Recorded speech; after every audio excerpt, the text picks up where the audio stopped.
Hey, what's up everybody? Welcome to the YouTube portion of Edge of the Playground. I am super excited to be launching this. I even wore my giraffe shirt. I had a feeling a lot of people would appreciate the giraffes, so here they are. And I know my background is not so great. I'm going to be playing with like the lighting and where to film as this kind of progresses based on like how popular it becomes, things like that. But for this short little introduction video, we've just got that. So first and foremost, I want to introduce myself. I'm Michaela. I created Edge of the Playground, which I'm going to link, and I really encourage everyone to visit. It's meant to be a community for people on the autism spectrum and also people who know people on the spectrum that want to help and kind of have more of a peek inside of the autistic experience. So I'm hoping through both blogging and now the videos for my kind of non-readers, people who don't want to see the blog really, or both, that I can kind of give a glimpse into what it's like. So a little bit about me. I have what you would call high functioning autism, and I'm not going to get into the politics of everything in terms of functioning labels, all that kind of thing. So I have autism. I was nonverbal for a lot of my early childhood. I did eventually develop language, but it was slow. I had like 20 words or something by the time I was 3. So, and I was not stringing together any sentences. Through a lot of intensive therapy and a lot of hard work, I was able to eventually come to a point where I am assimilated in society. I work a 9-to-5 corporate job. I went to law school, and people can't tell. And I'll just go ahead and address all the haters out there. Oh, you don't look like you have autism, and you look fine on camera. Well, yeah, that's true. And I worked really hard to get there. So now I have the struggle of this invisible disability, I guess you could say, because trust me, if you want to spend a day inside my head, you're more than welcome. I'll give kind of like a preview of what I'm talking about at the end of the video. But other people on the spectrum can agree with me that it comes to a point where you really can just write off the things about autism as quirky and blend in. But that doesn't mean it all goes away. I mean, I still struggle daily. I still have to remember things daily. So it really is something that is a struggle. Even my voice right now. I mean, naturally I'm monotone. I have no natural tone to my voice. This is years of mimicking, copying different tones to make sure I have inflection in my voice. Now it's natural, but it wasn't always that way. And I think it's hard too, because you begin to wonder, am I a real, is this my real identity? Like, am I a real person? Because everything I learned by copying other people. But it is, I mean, this is things that are inherent to people who are not on the spectrum. They do the same thing. They know the nonverbal language and they just cue off of it naturally. We have to manually cue.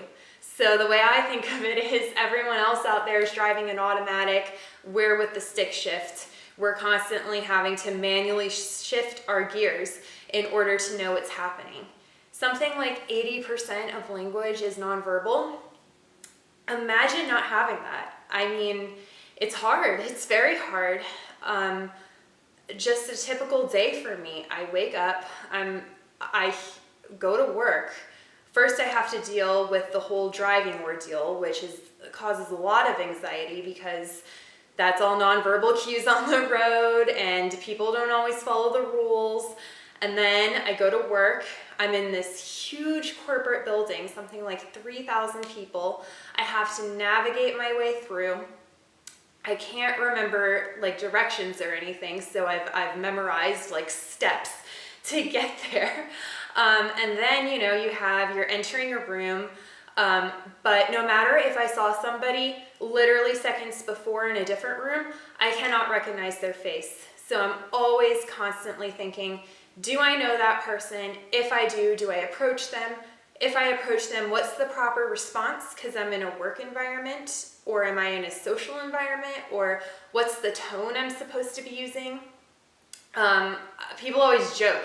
They call me, Smiley, because I'm always smiling. And that's because smiling has become my default expression, because I learned that smiling means I'm approachable. So to make up for the fact that I can seem aloof when I literally have someone sitting next to me in a restaurant saying my name 3 times before I hear them, because everything else is the same volume, I smile. So that way people kind of know, okay, she's not rude, she's approachable. There's just something not connecting. And it's true, it's my processing. Then, you have when you get to work, you're in the cubicle, I can hear everything. I can hear people typing on the other side of the room that no one else would ever hear. And then, of course, it's hard because I'm having to balance both remembering the social cues of, okay, I need to be talking to people sometimes to appear friendly and to be well liked, but that's extra work for me, right? I mean, for me, a water cooler break is not a break. It's extra work because I am now deciphering the water cooler talk, what's happening, how do I fit into the conversation, as well as real work. So my work day is very draining in that respect. And so that's just kind of a glimpse. I mean, you also have obviously the lights. I can hear the humming of all lights. The fluorescent lights blind me. I like to describe it as, think about when you look into the sun, how hard that is. Like, it feels that you're being stabbed in the eyes. It makes you very sensitive. I feel that way when I look into headlights, when I have fluorescent lights over me, when I go into a grocery store, and Walmart especially. I can't even shop at a Walmart because of the lights. So those are the kinds of things that I'm dealing with on an everyday basis, and a lot of other people are too. So I created this community in order for us to share our common experiences, and for the fact that my whole life I never had a roadmap. I was kind of on the front end of people who were not automatically sent to group homes when they received this diagnosis. So I grew up concealing my autism and also not really knowing what worked, and there weren't the great resources there are now. So I had to figure this out on my own. I've also had to figure out the adult transition on my own, which has been very hard because routines change. And for those familiar, routine is important because we do not, or I don't, have a sense of time. My only sense of time is my routine. So I don't know that it's lunchtime, but I do know that I shower, I eat breakfast, I go to work, and then after 3 hours, I eat. That routine is all I know, because then I know that, okay, this is what's happening next. It's not because it's afternoon, it's because that's what's happening next.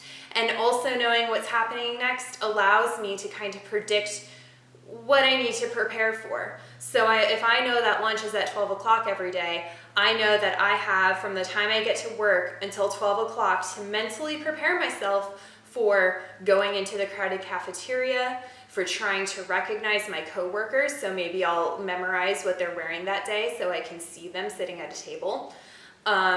And just all other kinds of things. That's why when routines get thrown off, we get very anxious because it's all up in the air. We have no time to prepare. We don't know what to expect. It makes the sensory that much harder. Because think about it, if you are manually having to adjust your sensory or your car for every terrain that you encounter, and then you encounter something unexpected, you have to work twice or even 3 times as hard. Whereas if the same thing's happening every day, every time, then you can develop, even though you're manually shifting through all of these sensory things, you can manually develop a kind of autopilot, so to speak. It's not autopilot for us because we still have to work really hard, but we at least can try to get into a routine where we don't have to work quite as hard because we know what to expect and we've prepared for it and we've spent a lot of days doing the same thing. So we can get into a routine of knowing what onslaught's going to come when. So yeah, those are just kind of previews of what I'll be writing about. So we'll have the YouTube channel where I'll kind of talk about these things and you can learn more about myself. And then I'll have the website, which we're going to have yoga, we're going to have blogs, all kinds of things where you can just go create a community, ask questions, and hopefully find things that work. I'm just one person on the spectrum, and that's exactly what this is. It is a spectrum. So what works for me won't work for everyone. I'm obviously more on the verbal side and not the spatial relations side of things. I'm not, the genius doctor you see on TV that has autism, but I am very good at the verbal. So that's why I wanted to do different modes of communication, and also recognizing there's still people on the spectrum who really struggle, and I don't want to leave them behind either, because I remember not being happy as a kid. I mean, these sensory onslaughts are debilitating, and when you learn to manage them, you can then tap into the uniqueness of the neurology and really thrive because of the autism. But there's other things that are so hard, and not everyone can get to the point where they find a way to manage it. So I don't want to leave those people behind either. I want to create a community where we can all come together. And so hopefully some of my ideas as I go through these transitions and transitions I've already gone through will help somebody. That's my hope. One quick thing as well, I've been on YouTube for a long time. I've never made videos, but I've been on YouTube since it was created. And I'll talk more about how the internet, texting, everything changed me socially. I mean, it was amazing. So I've seen it change over the years, and I know that there's a dark side to YouTube, as with all social media. So I will say this, comments are open, but if I start to see extreme bullying or attacks, or if it's just very negative, then comments will be closed. I'm not looking for huge debates, and I'm not looking to politicize anything. I want to build a really supportive community, and I have no doubt that that will happen, because I've been looking around the internet, and overall, people are very supportive. And if you want to attack me, then okay, I guess. I get it that I, again, don't look like I could be on the spectrum. But just know that I have nothing to gain from pretending that I am. And I think you'll find that my experiences probably match a lot of yours. So I'm also on Twitter and I'm on Facebook, so please look me up. Everything's linked down below, and I can't wait to launch this channel and start interacting with you guys. So I will see you at the edge of the playground.